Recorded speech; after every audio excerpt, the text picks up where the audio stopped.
I've always said that if I was going to teach, it would be at North. That is my home. That is where I'm called to teach. I believe that being able to be a model to my scholars and for them to see what is possible is the greatest job, the greatest honor that I've ever been bestowed, and I don't think that there will be another honor that will come my way in my lifetime that will surpass this experience. I go to school and I give my all to my kids, and I absolutely at the end of the day need a moment where it is just me and no one else to be able to come back to it. But it's worth it every day because I do have those moments where students are like, Miss Berry, no one ever told me that I could learn this. No one ever showed me that they believed in my ability to learn this. And when I see that, it's all worth it.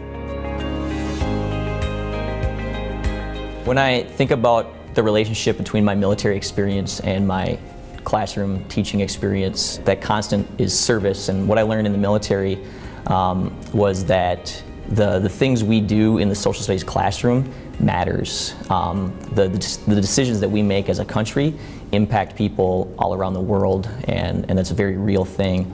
So I try to bring that into the classroom to help them understand why the things that we are talking about in the curriculum really does matter.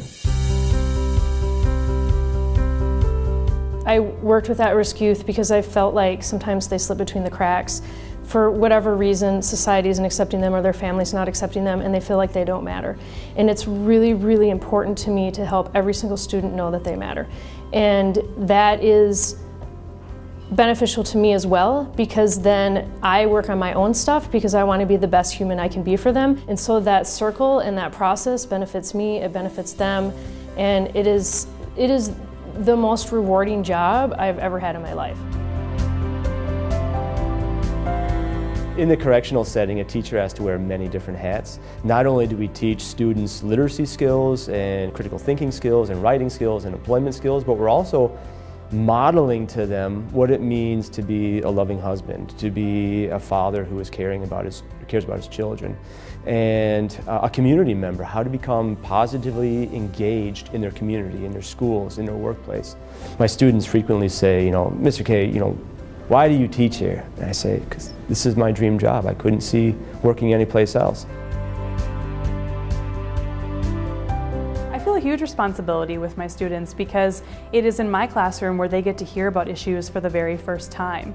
I get to expose them to issues of race and ethnicity and conflict, and hopefully be able to start their journey of education and learning, and hopefully be able to jumpstart them and be able to ask those really important questions, because they're going to be the ones soon that help us solve the major problems in our society. And so I have to expose them to those issues for the first time. Everything that I love about learning, about community, happens in a classroom. The best analogy is we are a master chef, so we need to bring together all the ingredients, we need to set it up, but then when it's time to let it cook, you gotta let it cook. You gotta step away a little bit. You gotta be willing to see what happens and come in and readjust, add a little bit here and there, but know that at the end of the day, it's the product that's important, it's not you. I believe that music is extremely valuable to every child. When they step into my room, it's part of their day, it's part of their life. There is a rhythm to this entire school day that they have got to go.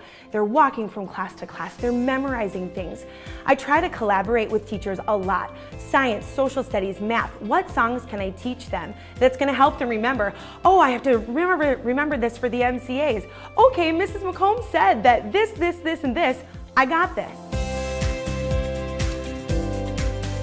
We're building citizens, we're making people that are ready to lead the country, ready to improve the country, ready to live their lives, live their futures. I want my daughters to be able to grow up in a world that is happy and healthy, and if we don't have good teachers that are preparing kids for that kind of future, then it's not going to be there for them.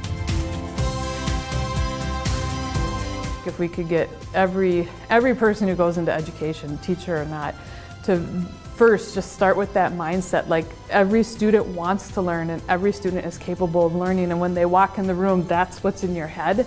And then you know it's your job to then build that trust relationship with them and start to establish those connections so that when they walk into the room, they know that they're seen and they're appreciated and you're connected to them. Then you can start doing the teaching. I think one of my favorite things about teaching is watching the kids' minds open up. You know, knowing that at the beginning of a month or a unit or a text or the year, they might feel or think or see something narrowly, and then to witness just the progress of opening up a little and trying out new words or trying out new ideas and beginning to claim those ideas as their own, that is awesome. The world needs to know that our profession is the greatest in the world. It really is built of the most wonderful students, most wonderful families. Public teachers, they're not just classroom teachers, they're advocates in their communities, they're advocates for their students' sports and for their activities outside of school. What we need from the world right now is the support. We need parents to be more involved. We need students to feel welcomed in their own spaces and in their own building. We need administrators to keep on doing the championship work that they do each day and day out to make sure that their teachers are supported and that our communities are really supported through all of our education.